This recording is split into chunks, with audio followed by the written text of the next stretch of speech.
we're going to have a look at the benefits of the close range kinetic punch. So you'd be surprised just how powerful the close range kinetic punch is, particularly compared to a close range boxing punch. It's really hard to get enough power in a really close range boxing punch to make it worth throwing, to be honest. It's really difficult with the swing close in. I mean, you can get a little whack,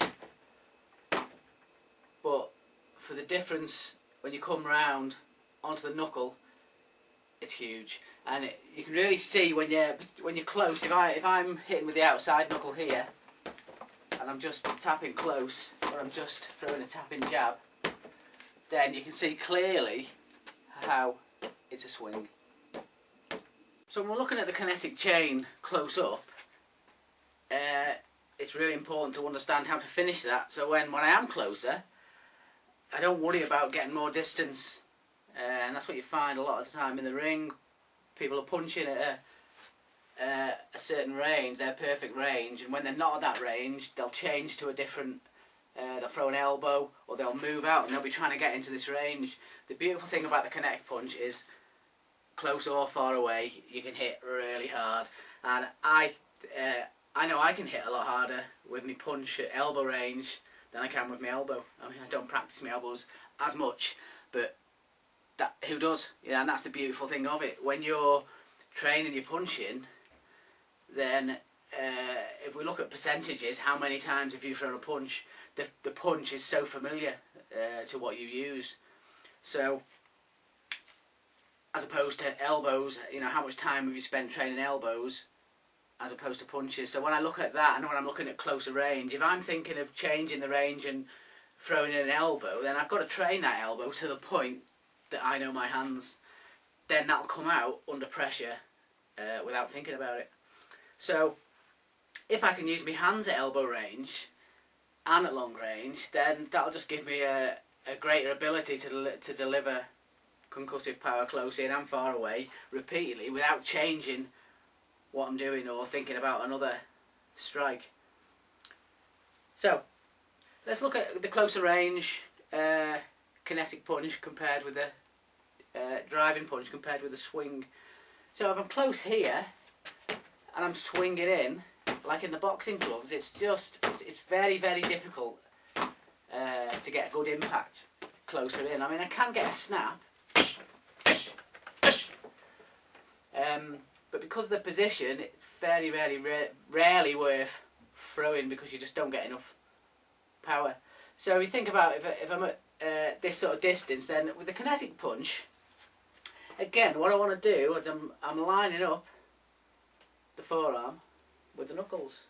So if I'm here, then all I need to do is bring my elbow up, and then it's in line. So rather than coming in here, I'm just coming over.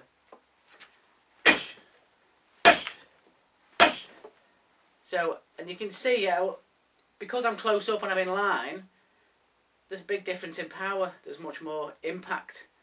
And also, when I'm restricted with range, that's when I start to use and isolate the shock waves. When I've got a good distance, I can throw the shot in, or I can throw the shot in, and then I can put that snap on the end.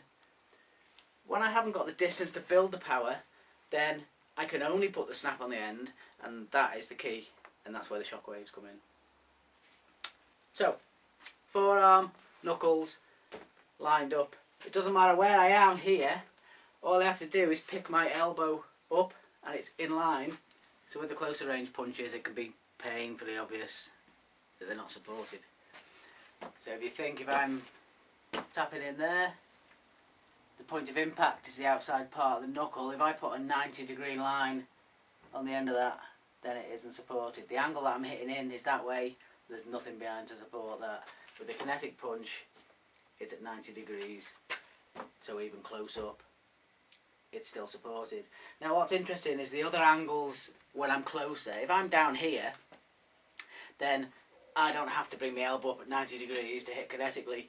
As long as my wrist and elbow is lined up, then basically I can just drive in from here, because it's just as lined up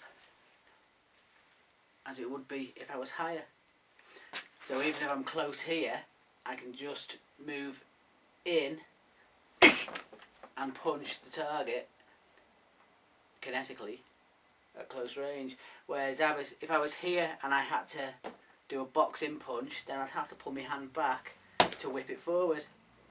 Whereas as long as I'm lined up, then all I'm doing is moving myself across and driving the punch in. So if you look here now, if I'm just punching in here 6 inches and I'm going to throw a box-in punch, then I'm going to whip. This is the moment. This is the motion that I'm going to use. My shoulder's going to drop because I've got to create that whip through it. With the kinetic punch, because all I'm doing is lining up this and driving it in, there's none of this whip. I still put a whip on the end or a type of snap, but as long as I'm lined up, then I can punch straight in at close range, supported. So it's got a lot more poke and a lot more power. So when we look at these, say I'm here like this, then power line, power line, power line, power line, power line. So as long as my wrist is lined up with the forearm, then I can just, whatever position my arms are in then, I can just come out on a power line straight out. There's no build up to whip or to build up the power because I'm not swinging. So if I'm here and then I'm just coming up there or up there, rather than sort of a swing, swing, swing, I'm just driving in. Less movement, less energy.